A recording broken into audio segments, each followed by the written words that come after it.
you guys for watching. Please, we are back again with another For the Culture podcast. Y'all know that Okay. we be going Yeah. through journeys on this, man. I'm Oh sorry that we Lord. so late. Um, we got Okay. sorry so late. We're happy to be here though. We're happy that y'all came. And it's Juneteenth. We have a Juneteenth special for y'all. And yes, this is our first live together in person, at least on our Yes. channel. Yeah. So make sure y'all like, comment, subscribe, Which is share it. which is why we always late, but there's a real good reason this time. It Okay, is. I'm trying to tell y'all. It's always a good reason, man. Damn. But today we just had some technical difficulties. We here. We here with it. We Mhm. here. Okay. We don't have that much time as we would like, so we're gonna be trying to get through these topics. Please don't mind us. We trying to get Y'all out need to get our hit that content like out there. button and share. Okay, this is important. We took a lot to set this up, but Please. let's get started. Please. First things first, we got to give a shout out to the ancestors. It is Juneteenth. All right. And we have to get into the propaganda. Oh, Lord of Juneteenth. Now, we know that this is a foundational Black American holiday, but there is a lot of confusion when it comes to promotion of our holiday, Juneteenth. I mean, they do this in Black History Month, but moreover, Juneteenth, I've seen a lot of specifically like it seems intentional um propaganda to misconstrue what exactly we're celebrating during Juneteenth. Yeah. We know that this is a celebration of our ancestors, our enslaved ancestors who came out of slavery, came out of Jesus Christ. I'm sorry, Emancipated. They who were are emancipated. emancipated. Yes, Who the announcement of emancipation reached them in Galveston, Texas. 2 years later, after it was in 1865, after it was actually stated. So yes, that's what we're celebrating. We're giving praise and thanks to the ancestors for their fight and sacrifices. But we get a lot of different cultures into our promotion. You Mhm. got people talking about soca Juneteenth. We got reggae Juneteenth. We got Afro beats. We getting Caribbean vibes. We Mhm. getting like it's feeling real disrespectful. That's why like it seems intentional because we don't do this with other people's No. groups. They just had Puerto Rican Flag Day in New York. I didn't see not one Black American heritage flag, not one even RGB flag. Okay, not one not one foundational Black American flag. None of our colors, none of our representation was out there, even though there was actually a couple of us out there. Okay, not a lot. A lot of them were settlers, a lot of them non-FBAs. But there was some Black people out there celebrating that event with them, and we did not disrespect them. That when it comes to their events, Mhm. we are very respectful. We're very much on par with when in Rome, do as the Romans do. Okay, so we don't have a problem eating tacos and Cinco de Mayo and margaritas and things like that. But when it comes to our things, our culture, our holidays, all of a sudden it got to be a Pan Africanist event. Okay, and that's not what this is about.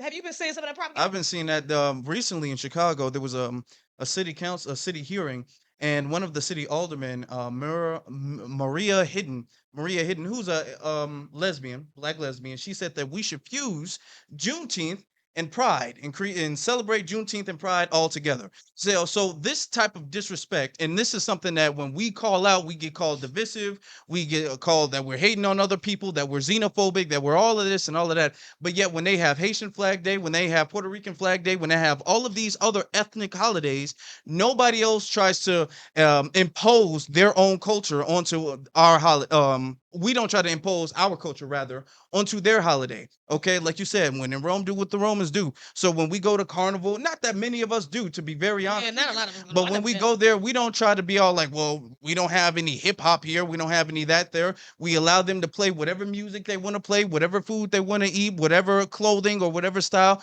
We completely conform to them because it's respectful, because we understand that that is their holiday and this is a day for them to celebrate their culture, their ethnicity. And what we try to do is respectfully celebrate alongside them. That's the key thing, to celebrate alongside somebody. Even when you talk about not even the black holidays, when you talk about what's the Irish holiday, what's that? St.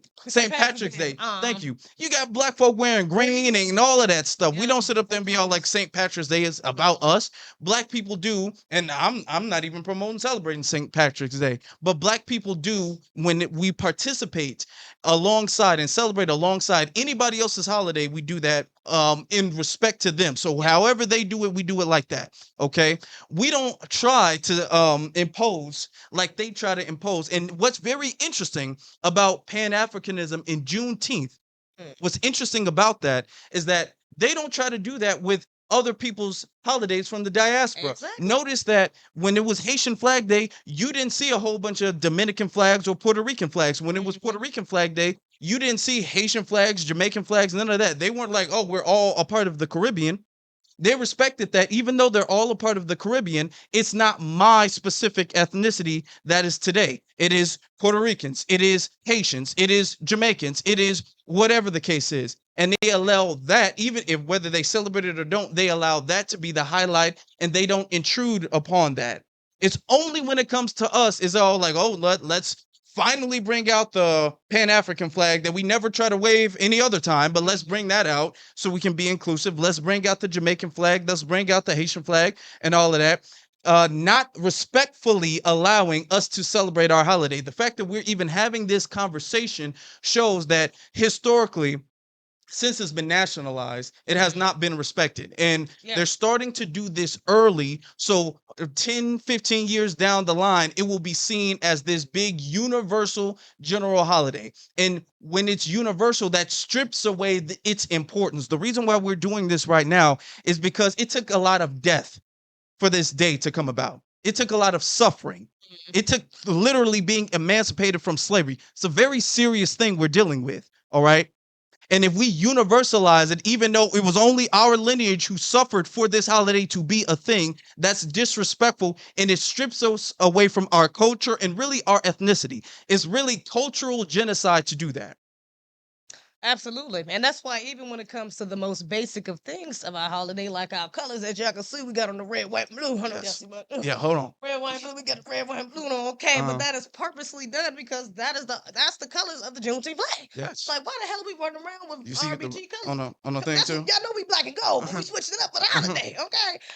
But yeah, that's just again to show respect to our culture. Okay, we're supposed to keep it in the bounds of what we're doing, of our own culture, all right? But that does make me think of like a lot of the disrespect that happens when it comes to a lot of these tethers that attach themselves to our culture, because when it comes around times like this, it really kind of shows who's who, okay? Yeah. And even outside of just Juneteenth, just our people indulging in our culture in general and exposing themselves, because certain things, even though foundation black, I mean, people like to say black people ain't a monolith. Yeah, okay. But a lot of us grew up in similar circumstances. Let's just say that. Okay, we're all victims of the same system.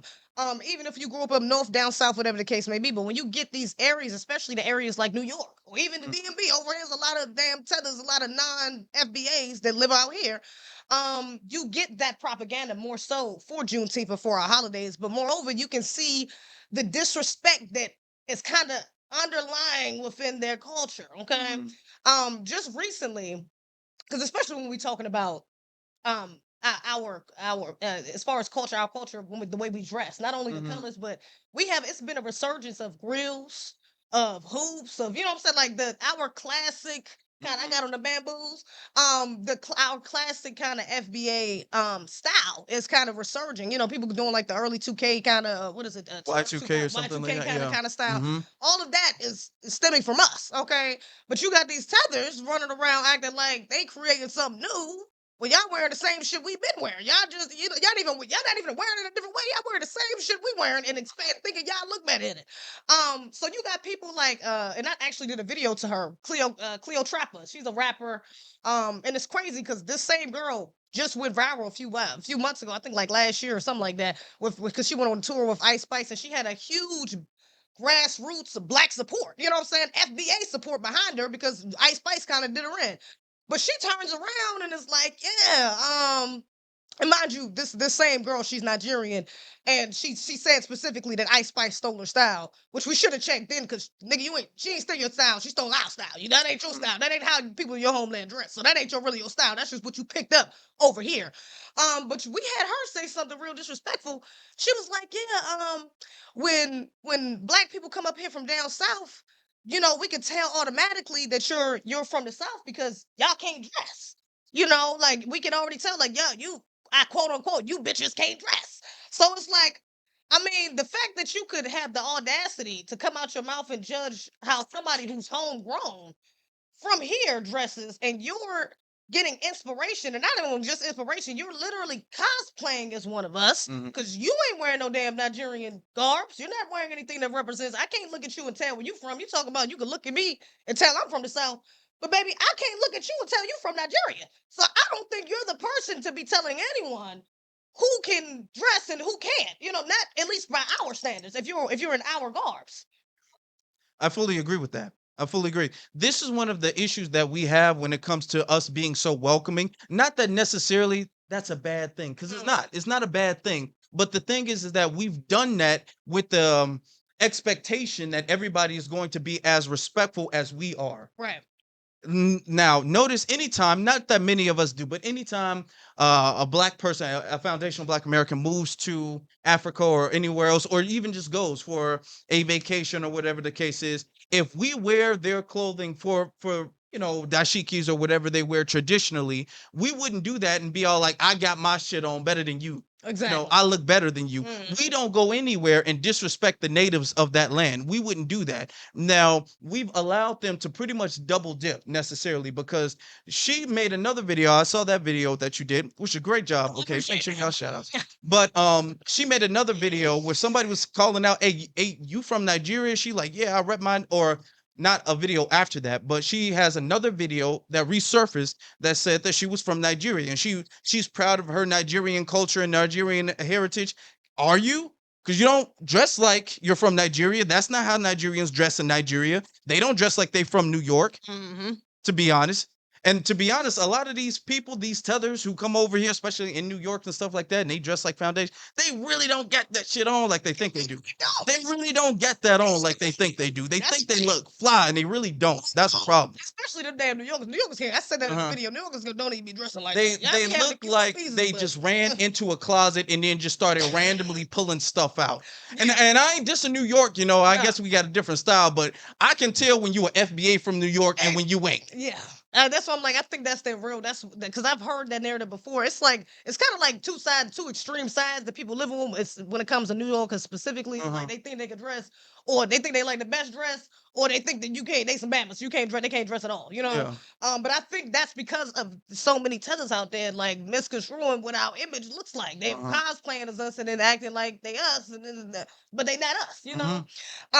But that does make me think too. You know what? Just a sidebar from that. It's funny because people like her. I think she is like first gen, Cleopatra, but people like her who are either first or second generation. It's kind of funny because y'all wouldn't go back to your homelands Mhm. dressing like that. That's true. People in your homeland, a lot of them will say that y'all not like them because you've been over here. Tell So them. I Yep. mean, and so a part of that, I kind of accepting of them, although that is your homeland. So if you want to attach yourself to anybody, it needs to be where your people is. Mhm. That's Period. that's your heritage. And at the end of the day, it's something you just can't change. But I do want to get into the fact that not only is there a problem with their representation of us with the way just simply by the way they dress, Mhm. but also by some of their rhetoric, by some of the propaganda, the agendas they push. When we talk about even some of the LGBT, the extreme agendas that they push, a lot of that a lot of times it's from non-FBAs. You have a lot of non-foundational Black Americans who are making statements or making pushing propaganda Mhm. that is creating this false kind of gender war, and making some Black Americans at least, think that we are at a place of disruption or at war with each other when we're really not. Even when you look at we wasn't really rocking with Megan. I never really believed her. She was lying from the jump. She was lying about certain things, at least from the jump. So, but if you lying about something, you lying about me. I can't trust you. So I was never really behind her in the first place. Neither one of us. But Tori, who actually isn't even now, she's a Black American woman, but Tori, who's not even a Black American man, was getting dragged. What's getting that's better?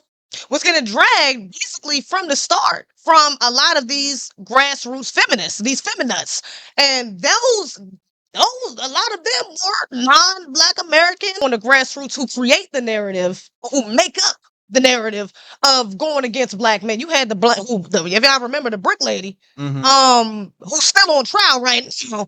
She was outside yelling, "Black men didn't do anything to protect me." Didn't say black Nigerians, black Jamaicans. She was saying black men. When you say black men, you're thinking about a black American man. Period. You're not. You don't specify that you're thinking about foundational black American man. So she created this whole narrative about how these black American men that was around her didn't protect her and then allowed another black man to hit her in the face with a brick just for it all to unfold. And shout out to the black American sisters on grassroots. I forgot what the sister name who really was on her. What was her name? You know, I forgot, but I know shit and exposing her story, and she did it. The lady is on still, okay, for okay, and stealing a bunch of GoFundMe money. But that narrative is very dangerous. These tethers, and this is the danger that comes with having these people attach themselves to our culture and not exposing who they are, trying to slide under the radar. Is because y'all create these wars, create these back and forths that are unnecessary because it's not even real. It's not even really happening. We have been working together since slavery. We haven't had a choice but to work together. We've always had our problems, of course. Now, that's not the case. The case is now we're better off alone. We're better off separate.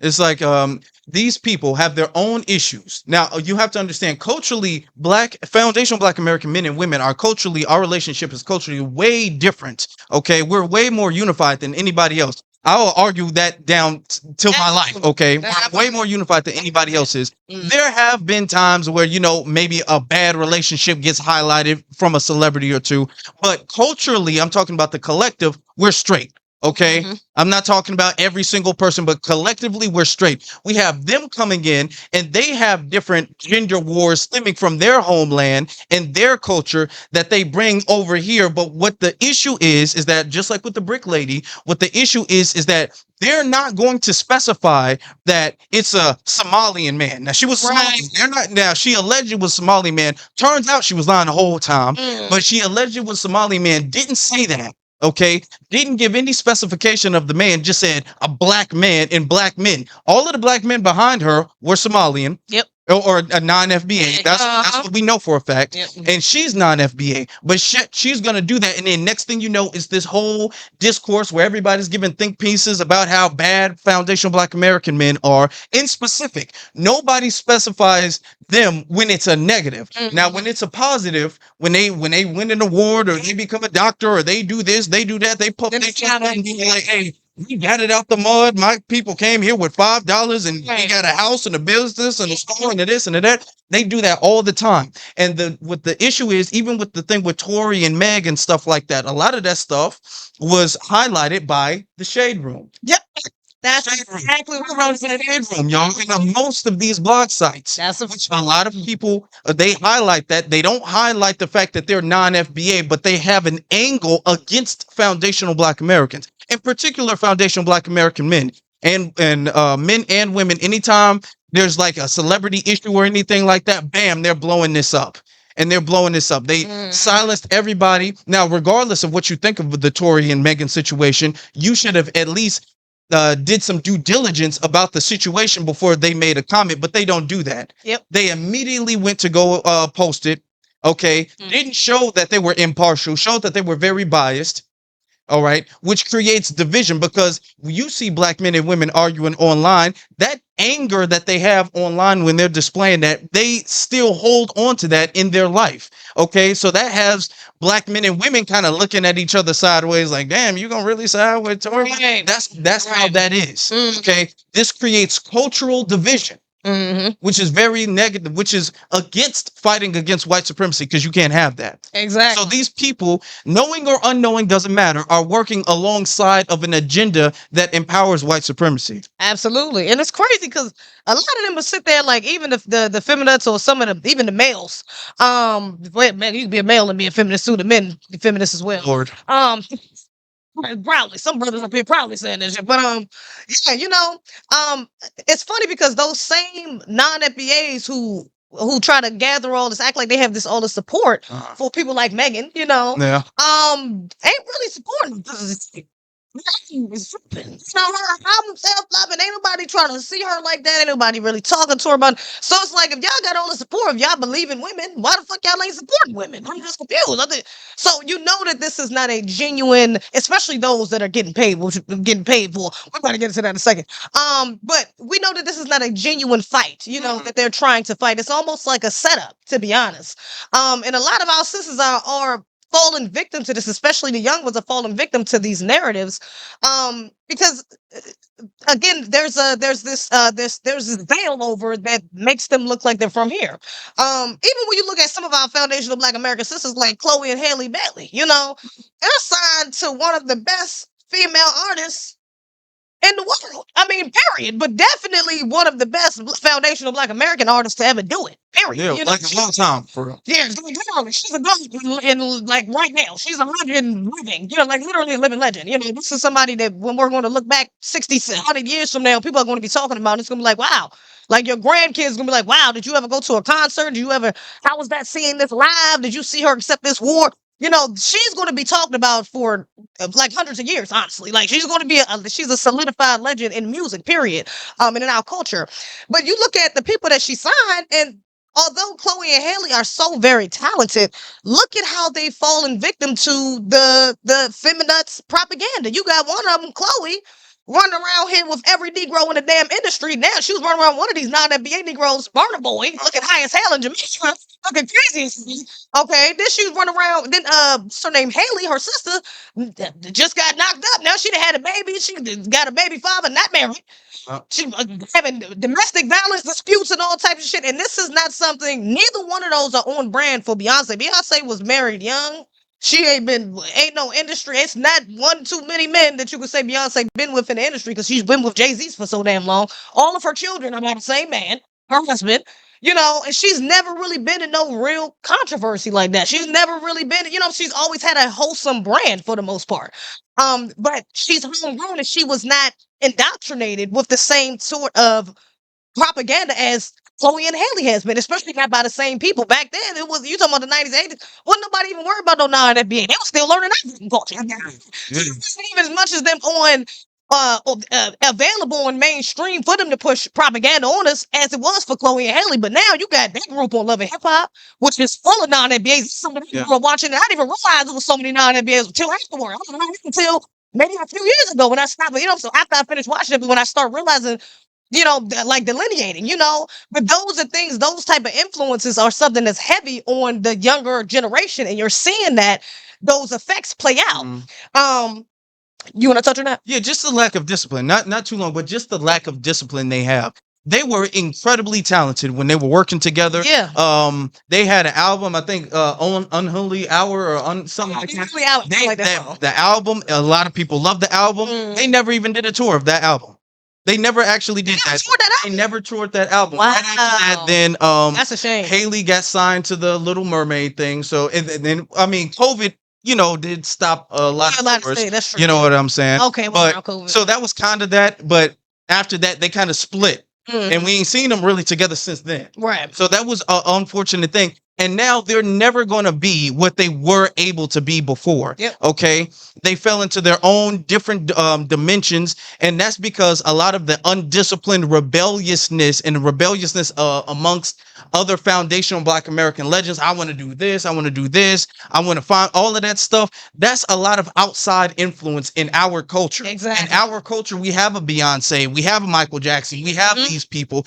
And we have not seen these people since Beyonce. You ain't seen nobody since Michael. You ain't seen nobody since these people because it's a cultural discipline that we imbue on our children. Right. Okay, which is why we can have legends. Exactly. We're not seeing young legends anymore because the culture has been infiltrated. And a lot of the discipline, the hard work, the grit, the determination, and the willingness to succeed is not there from these other cultures. They diluted, and that's just the truth that we need to acknowledge so we can fix. Exactly. Can you see the chat? No. Oh, you can't? No. Damn, I thought that's what you was checking. I wanted to see if you could. But yeah, absolutely. And just a quick mention as well. They come from a two-parent household. Their parents actually well off. They're from Georgia, from the South. So they come from like a traditional type family. You know, I'm like, yeah. It's just a little confusing how they both ended up on these little paths. It's not confusing until we talking about it, but it's a shame that they both ended up on these paths, knowing that their foundation, and the person again, the biggest person they signed to is, whatever. It's a shame. Hopefully they did get back on the right track. I'm hoping for the best for both of them. Now, I do want to get into this as well. Big problem. Now this is not just a tether thing. This is also a homegrown issue, unfortunately. Um, but we have we have a rising podcast within the last 2 years. Okay, not a bad thing. We love new black media. Shout out to us, follow us, subscribe.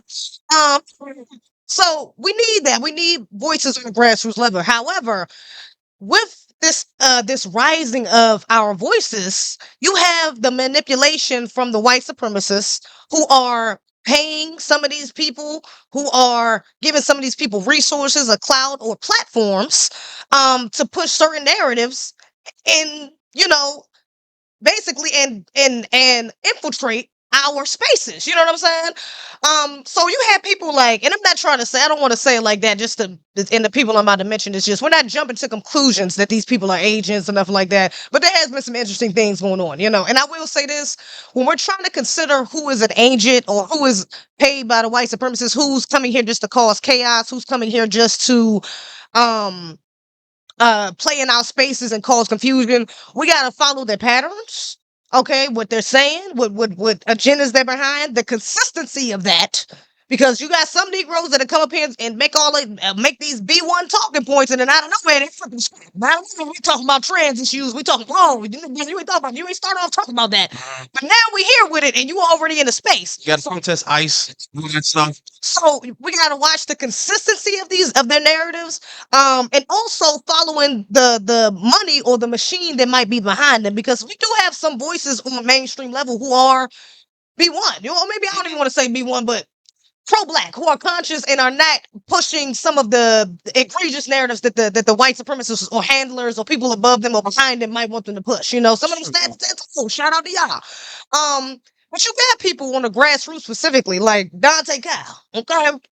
Um, he recently went viral because one, he was talking about the ICE protests on Twitter. Okay, he said he was drunk. He apologized for it. So I hope he ain't came out and made a video. I think he just lost somebody. Sorry for you, but condolences to your brother if you see this. But he said he was drunk, and he kind of reneged on some things. But he was on Twitter basically saying that we don't need to be standing on business. Well, we don't need to be backing these Hispanics or other illegals during these ICE protests. He's 100% correct. We don't. That ain't our problem. We ain't getting deported. And they damn sure wouldn't be happy behind our damn protests, okay? Or behind us getting deported. They wouldn't have a problem replacing us in a minute, okay? So he was right in that stance. However, people kind of started going on him because I'm sorry. People started going to him recently. I'm convoluting too. He actually went viral right before this. He just went viral for that, but he went viral right before this, and I'm with him with the ICE protest. But right before this, he went viral because he said black men can't take rejection. Most men can't take rejection, and black men should be responsible for those black men for the other black men that can't take rejection. That's on y'all. Y'all need to be accountable for everybody. Well, that's on us. Da da da. And a lot of brothers had a problem with that. Yeah.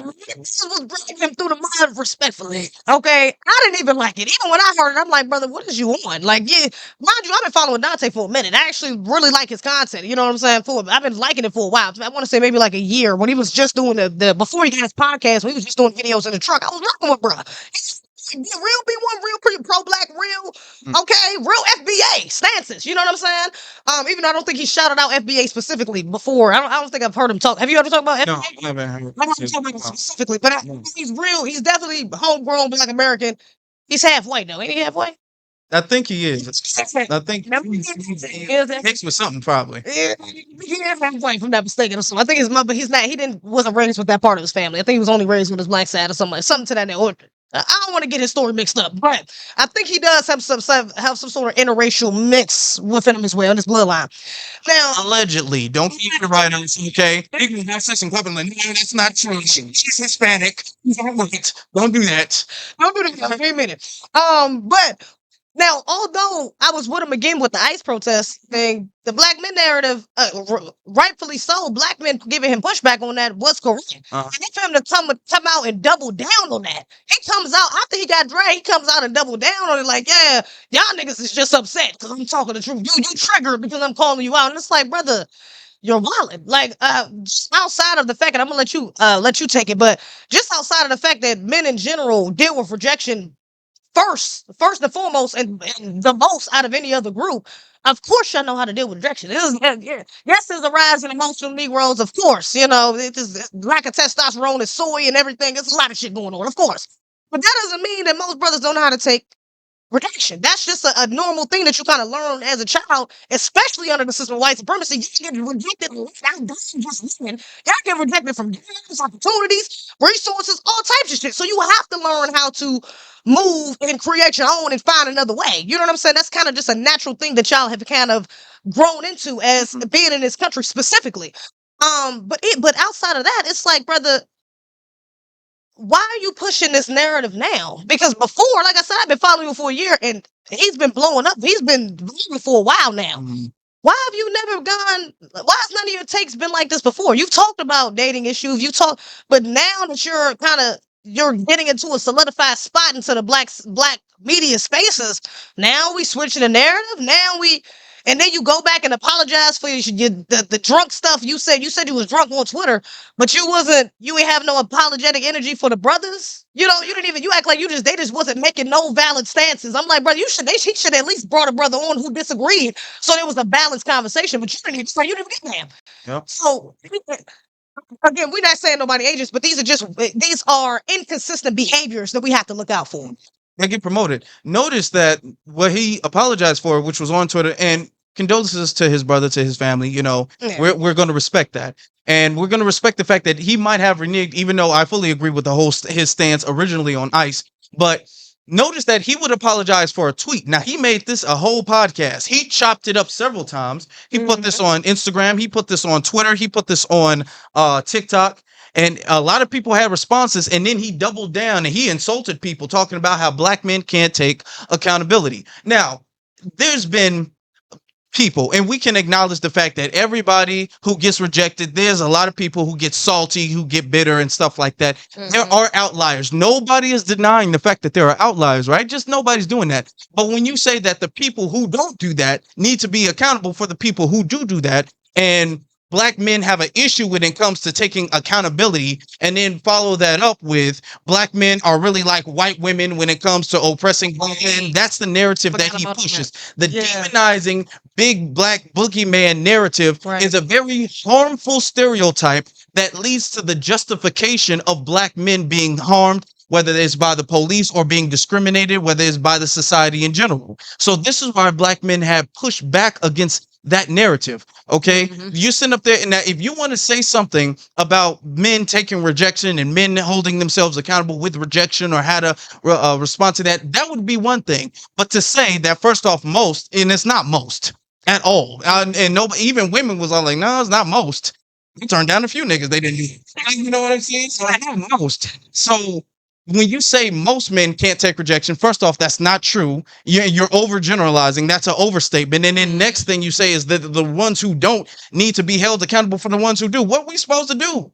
Okay, and this is the impossible standard that black men in particular are held to, that constantly keeps this dark cloud over us, that we're just this bad group of people with a few good ones in the mix. All right, so this is why black people had this pushback. Now, as far as him being a plant, we don't know. An agent, we don't know. But what we do know is that there are some people who start off genuine, and then next thing you know, they might get an email from the NAACP to get invited to a White House event, or they might have a sponsor that might say, hey, I can really hook you up, get you a new podcast studio. You're going to go viral. But it's a little thing I want to put in there. You know what I'm saying? It's a little thing I need to put in there. So it could be that. It could be down the road. You get this sponsorship or whatever the case is that changes your mind. You could be an agent the whole time and just building up that audience, because you got to build that trust, building up that audience to do that. But regardless, you're doing damage. That's all that we need to acknowledge, to call out. That damage is being done by the agenda that you're now pushing.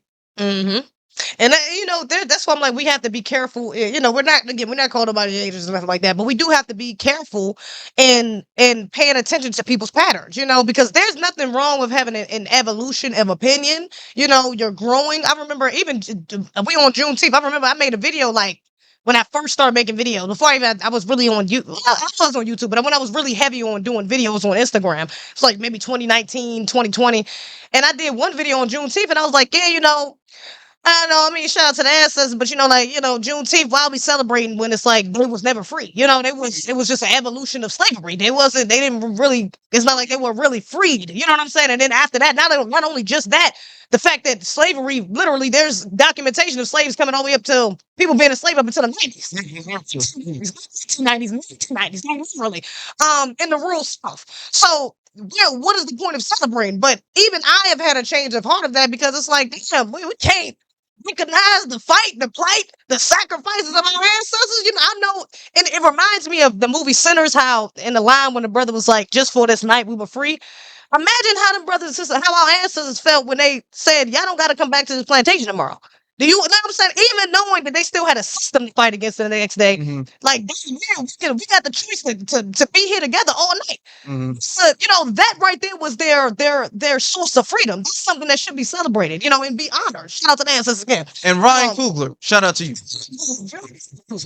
There's nothing wrong with the evolution of mindset or anything like that. But damn, is that 7 minutes? Shit, I don't even know how I want to end this. I'm like, I don't even know I don't want to get to the next subject, and let's do Justin Scott. Justin Scott, another brother who just went viral. This is another brother who recently went viral, who's made videos, been going very viral, particularly on TikTok.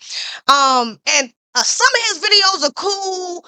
He got some black talking points, some pro-black talking points, but some of them, like, they just start to veer left. All right.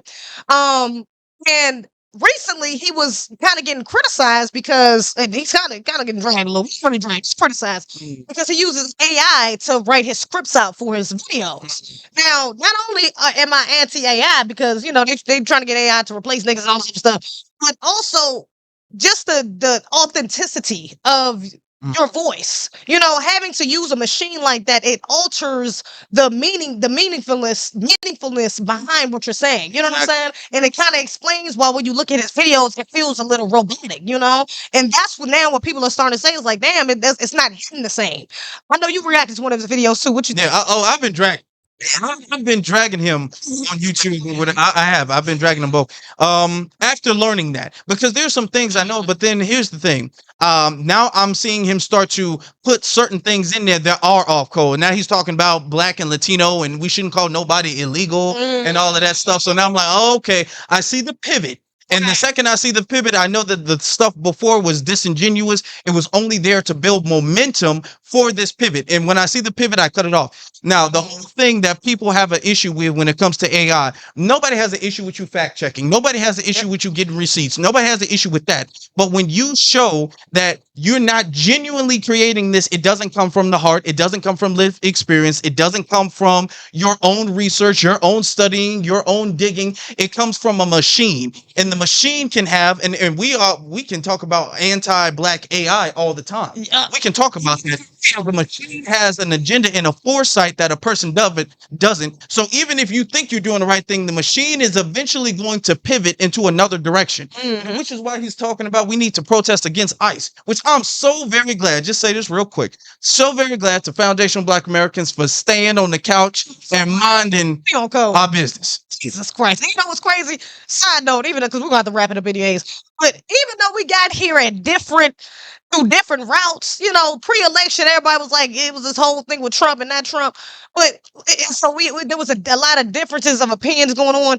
There's so many brothers. You got liberals, the Democrats, the Republicans, the conservatives. All of us are kind of on the same page. Like, I love it. I love it. It's like no matter how you got to this conclusion, I'm glad we had the same conclusion. It's a relief. It is, So yeah, that's just a big thing we have to be careful of in our spaces, especially dealing with AI specifically. You had Timbaland just signed an AI artist. We don't know if they're gonna come out with an AI activist. You never fucking know, okay? Because some of these Negroes scared to show up in person, anyways. I see him. He's real. I'm just saying. But some of these Negroes, you ain't gonna never see them off camera. So I'm like, how we supposed to know if a nigga is really black? Okay, we could be AI talking about just pushing all types of agendas and not even real. So it's just something to look out for. All right. Just the signs. Peep the signs. Yeah. Pivot. For sure, for sure. But we appreciate y'all so much for tuning in. I know we gonna do this again. We got 3 minutes. We gonna wrap it up. I appreciate y'all so much, man. Shout out to the ancestors.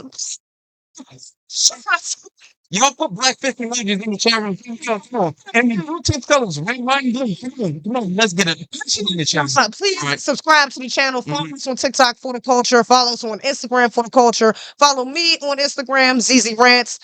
YouTube, Zeze Rants. TikTok, Zeze Rants. Afro Elite everywhere. Afro Elite on YouTube. Afro Elite on TikTok. Afro Elite on Instagram. Afro Elite on Twitter. Afro Elite everywhere, okay? Y'all make sure, especially YouTube, make sure you do that. But for the culture, it's blowing up. We're getting crazy momentum.